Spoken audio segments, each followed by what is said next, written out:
Hello all. आज है 3 जुलाई और आज है बैंक निफ्टी की वीकली एक्सपायरी।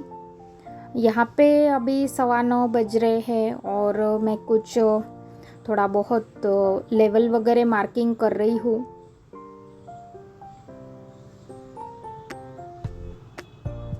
जो भी नॉर्मली हमें पिछले कुछ 7-8 दिनों का जो भी लेवल्स दिखता है, जिस पे बार बार मार्केट आके रुका है या तो बार बार सपोर्ट लेके वहाँ से ऊपर गया है, जो नॉर्मली हमें दिखता है वो लेवल में मार्किंग कर लेती हूँ।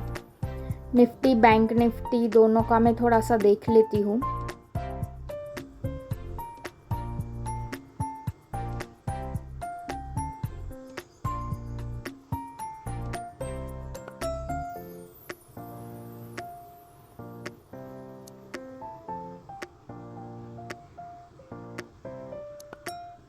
मार्केट गैप अप ओपन हो गया है और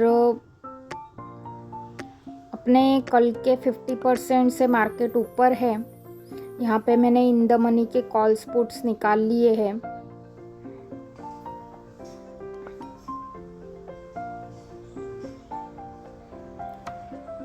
ऐसी मार्केट कंडीशन में कॉल बहुत ज़्यादा भागता रहता है और पुट बहुत गलता रहता है उसका प्रीमियम, और कॉल में एंट्री हमें नहीं मिल पाती और पुट में रिस्क ज़्यादा रहता है। सेलिंग में भी, मतलब अगर हम पुट सेल करेंगे तो उसमें बहुत रिस्क रहता है, क्योंकि बहुत बड़ा एक बाउंस बैक आया हुआ रहता है। गैप अप होने की वजह से कॉल पुट के रेट पुट के बहुत ज़्यादा गल गए होते हैं और अपने ईएमए से भी वो बहुत दूर होता है। मतलब इन शॉर्ट एबनॉर्मली ये थोड़ा सा बढ़ने लग जाता है और जिस साइड में वो बढ़ रहा है उस साइड के कॉल्स बहुत तेज़ी से कम ज़्यादा होते हैं और पुट में भी बहुत तेज़ी से गलता है वो, और थोड़ा भी अगर ऊपर मार्केट नीचे जाने लग गया तो पुट एकदम से ऊपर आके वापस नीचे जाता है। ऐसा अजीब तरह का मार्केट रहता है ये गैप अप गैप डाउन वाला। तो देखते हैं आज किस तरह का ट्रेड हमें मिल पाता है। ऑप्शन सेलिंग में अभी कम कर रही हूँ लास्ट मंथ से। 5-6 महीना पीछे मैंने ऑप्शन सेलिंग ज़्यादा की थी, क्योंकि सेफ और सिक्योरिटी और मुझे वो अच्छा जमने भी लग गया था। पर अभी ऑप्शन बाइंग भी मुझे ऑप्शन सेलिंग कर करके मुझे थोड़ा जमने लग गया है। इसमें मैं कुछ अच्छा कर पा रही हूँ ऑप्शन बाइंग में, तो मुझे इसमें ही मज़ा आता है। और पहले इतना लॉसेस मैंने ऑप्शन बाइंग में ही खाया है और अब जाके मुझे ऑप्शन बाइंग समझ में आता है, तो मैं ऑप्शन बाइंग ही ट्राई करती हूँ। एक एक लॉट से ही करती हूँ मैं। यहाँ पे मैं एक कॉल बाय करने का सोच रही हूँ। 52,500 रुपये की ये कॉल है और मैं इसको थोड़े टाइम से वॉच कर रही हूँ। 586 का कुछ इसने हाई लगाया है और अभी ये 470-460 की रेंज में कुछ चल रही है।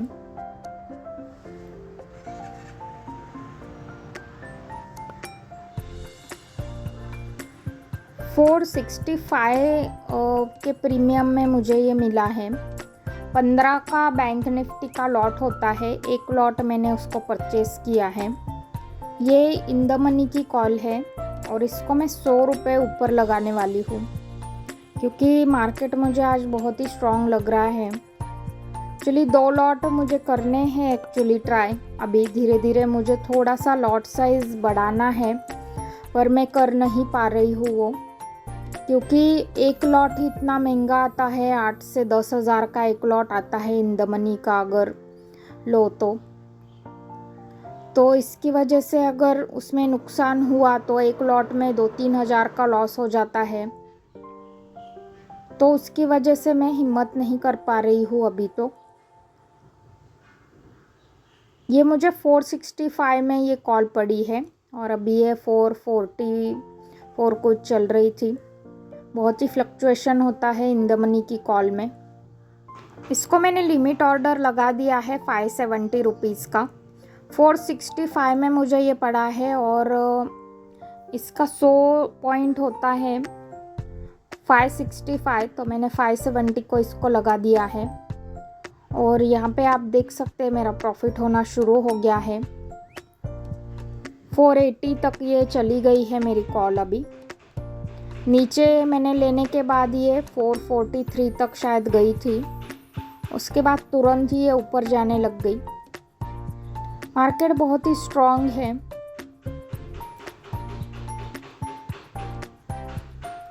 अगर ये मेरी कॉल चली जाती है तो मुझे 1500 रुपये तक का प्रॉफिट मिल जाएगा, क्योंकि 100 पॉइंट का मैंने लगाया हुआ है और 15 का इसका लॉट है। लॉट अगर ज़्यादा बढ़ाएंगे तो प्रॉफिट बढ़ता है, पर रिस्क भी बढ़ता है उसमें। और अगर लॉसेस हो जाते हैं, ट्रेड अगर गलत हो गया तो उतना ही ज़्यादा लॉस हमें हो जाता है उसमें। ऑप्शन बाइंग में रिस्क बहुत ज़्यादा होता है, क्योंकि उसमें टाइम डीके भी होता है। एक्सपायरी के दिन हम ये ट्रेड करते हैं।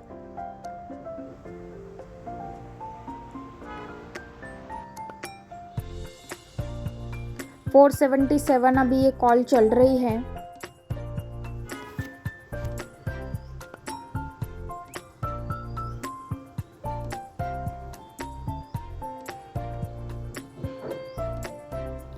गैप अप मार्केट में बहुत बार ऐसा होता है कि अगर सही जगह पे एंट्री हम नहीं कर पाए तो मार्केट ऑलरेडी बहुत बड़ा गैप अप होता है, और वहाँ से और अगर बढ़े तो हमें प्रॉफिट होगा। मतलब गैप अप गैप डाउन में मार्केट नीचे भी आने की संभावना कम होती है और वहाँ से और भी ऊपर जाने की पॉसिबिलिटी कम होती है। तो राइट टाइम पे अगर राइट एंट्री मिल गई और मार्केट वहाँ से बढ़ा तो ही हमें इस केस में प्रॉफिट होता है।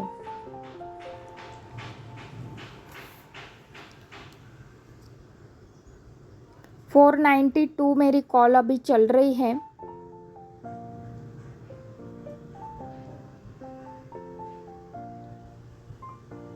$570 का मैंने लिमिट ऑर्डर लगाया है। लिमिट ऑर्डर लगाना भी एक कला होती है, ऐसा मैं मानती हूँ, क्योंकि उसमें भी बहुत सारी चीज़ें हमें देखनी पड़ती है। ऐसा नहीं कि कुछ भी लिमिट ऑर्डर किसी को भी लगा दो। कौन सा दिन है, कौन सा टाइम हो रहा है, मार्केट में कितनी मूवमेंट है, हमने कौन सा स्ट्राइक लिया हुआ है, ऑप्शंस का क्या लॉट साइज़ है, ये सब सारी चीज़ें हमें देखनी पड़ती है। और उसके हिसाब से जो एग्जीक्यूट हो पाए ऐसा हमें लिमिट ऑर्डर लगाना चाहिए कि ये इजीली इसको मीट कर सकता है या नहीं, वो भी हमें देखना पड़ता है। ऊपर कहीं पे रेजिस्टेंस है क्या, नीचे कहीं पे सपोर्ट है क्या, वो कितना नीचे आया था, कहाँ से वो कितना बढ़ सकता है, नीचे कितना आया था तो ऊपर वो कितना जा सकता है, और ऑलरेडी वो कितना बढ़ गया है और उसमें कितनी बढ़ने की संभावना है, पॉसिबिलिटी है। वो सब सारी चीज़ें देख के हमें लिमिट ऑर्डर लगाना पड़ता है। हमारा कॉल 533 हो गया है और बहुत फास्ट ये बढ़ रहा है। अपना लिमिट ऑर्डर लगा के रेडी है और ये अपना लिमिट ऑर्डर एग्जीक्यूट हो गया है। 570 में हमने ये बेच दिया है। लिमिट ऑर्डर हमने लगा के रखा था। 465 में बाइंग किया था एक लॉट और 570 में बेच दिया। 1572 रुपीज़ का प्रॉफिट आज हो गया है। 1 और 2 तारीख को मैं कुछ भी प्रॉफिट नहीं कर पाई थी। मेरा जो मैंने बाइंग किया था वो लेते बराबर पहले ही ट्रेड में मेरा लॉस हो गया था। उसके लिए दूसरा ट्रेड लेके मैंने उसको सिर्फ कवर किया था और बाद में अपना टर्मिनल मैंने बंद ही कर दिया था। पहले मैं ओवर ट्रेडिंग भी बहुत करती थी, पर जैसे मैं थोड़ा बहुत इसमें समझने लग गई तो मुझे ये चीज़ें का मतलब इम्पोर्टेंस मुझे समझ में आया और मैं वो कर पा रही हूँ कि ओवर ट्रेडिंग से मैं दूर हो पा रही हूँ। ये भी ओवर ट्रेडिंग से कैसे बचे ऐसे वीडियो में बहुत देखती थी, पर जैसे आप टाइम देते हो, इसमें पैसा देते हो और लगातार इसमें लगे रहते हो, आपको चीज़ें सॉर्ट आउट होने लग जाती है। तब आपको ये सारी चीज़ें ऑटोमेटिक कंट्रोल हो जाती है।